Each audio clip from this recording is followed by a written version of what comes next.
સ્વસ્થ ગુજરાત મેદસ્વીતા મુક્ત ગુજરાત અંતર્ગત આયોજિત કેમ્પનું સમાપન કરાયું હતું। પ્રધાનમંત્રી નરેન્દ્ર મોદીના 75મા જન્મદિવસ નિમિત્તે તેમની પ્રેરણાથી તેમજ મુખ્યમંત્રી ભૂપેન્દ્રભાઈ પટેલના માર્ગદર્શન હેઠળ સ્વસ્થ ગુજરાત મેદસ્વીતા મુક્ત ગુજરાતના સંકલ્પને સાકાર કરવા ગુજરાતમાં 75 સ્થળોએ યોગ કેમ્પનું આયોજન કરવામાં આવ્યું હતું। તે અંતર્ગત ભરૂચ ખાતે આ કેમ્પનું આયોજન થયું હતું। આ કેમ્પમાં 100 જેટલા સાધકોએ ભાગ લઈ કેમ્પને સફળ બનાવ્યો હતો। આ કેમ્પ દરમિયાન અલગ અલગ પ્રકારના યોગ, સાધના, પ્રાણાયામ, યોગી ક્રિયાઓ, યોગ્ય આહાર દ્વારા સાધકોને 7 થી 8 કિલો વજન ઓછું કરી કઈ રીતે પોતાને સ્વસ્થ રાખી શકાય એનું માર્ગદર્શન આપવામાં આવ્યું હતું। અને 30 દિવસના કેમ્પ દરમિયાન ઘણા સાધકોના વજન 7 થી 8 કિલો જેટલા ઓછા થયા છે, જે અંગેની માહિતી લેવામાં આવી હતી।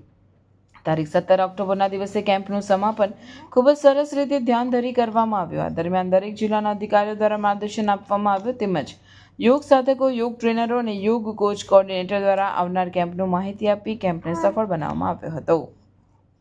લાસ્ટ 17 સપ્ટેમ્બરથી મેદસ્વીતા કેમ્પનું આયોજન કરવામાં આવ્યું હતું। આ આયોજન ગુજરાત સ્ટેટ યોગ બોર્ડ દ્વારા ગુજરાતના દરેક 75 જગ્યાએ આ આયોજન થયું હતું। સ્પેશિયલ આયોજનનું મેઇન લક્ષ્ય હતું કે લોકોની મેદસ્વીતા દૂર થાય અને પૃથ્વી પરથી થોડું વજન ઓછું થાય। અને આ અંગે આજે લાસ્ટ દિવસ છે 17 ઓક્ટોબર અને આજનો દિવસે મેદસ્વીતા કેમ્પ ફર્સ્ટ પૂરેપૂરો સરસ રીતે કમ્પ્લીટ થયો છે।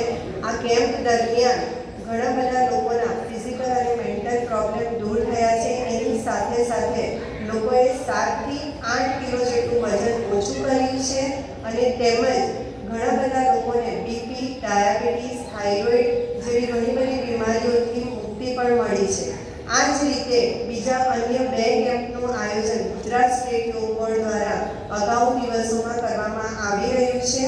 તો સર્વને નિવેદન છે કે જેમને પણ આ કેમ્પનો લાભ ઉઠાવવો હોય તેઓ ઉઠાવી શકે છે અને અમારી સાથે કનેક્ટ થઈ શકે છે। Thank you. નામ પડિયા જૈનિકી છે। યોગા, પ્રાણાયામ અને ડાયટ ફોલો કરીને મેં મારું 5 કિલો વજન ઓછું કર્યું છે, જે પહેલાં હતું 72 kg અને અત્યારે છે 67। અને મને જે એસિડિટીનો પ્રોબ્લેમ હતો, હાઇપર એસિડિટીનો પ્રોબ્લેમ હતો, એમાં પણ મને રાહત મળી છે। એના માટે હું योग सिटी खूब खूब आभार मानूँ। हमारे लिए, व्यक्तित्व के लिए, समाज के लिए, स्वास्थ्य के लिए बहुत ही अच्छी जगह पर आपने समय अपना इन्वेस्ट किया है।